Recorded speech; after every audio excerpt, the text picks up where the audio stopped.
Hey there, brides and grooms, OJ here. I want to give you some tips of what to do right after you finish a wedding expo. So you just came home from expo, you survived, you met all these people, right?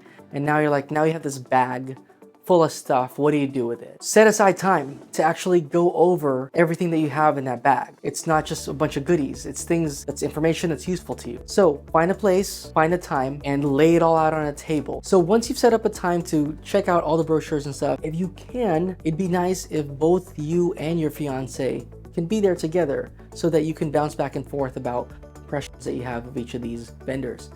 If your fiance wasn't there, all the more reason for you to come together and take a look at these things together, because ultimately you're not going to make these decisions alone, you're going to make it together.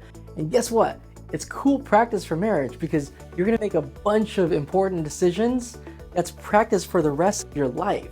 So get it down now, know how to make decisions together, use this as practice because it matters. Categorize. Here are all the photographers, here are all the videographers, DJs, so on and so forth, and put them on categories. Now pick out your favorite 3 from each of those categories. Keep in mind the impression that they left on you. So you want to do this sooner rather than later so that everything is still fresh in your memory. If you can do this right when you get home, that's perfect. You could be done with it. So that means they didn't just hand you a flyer. They didn't just sit there and look at you blankly while they were like on their phone or eating something. Like they actually made some sort of connection with you and you somehow felt like that you were vibing with them. Next step, start going and researching them based on the information that they have. Check out their website, check out their Instagram, YouTube, whatever that they have. A lot of wedding vendors won't always have pricing, but maybe you'll get lucky and some of them do. Go ahead and start to check them out. Make sure that they're even in your budget range. Or if you have no clue how much things cost still,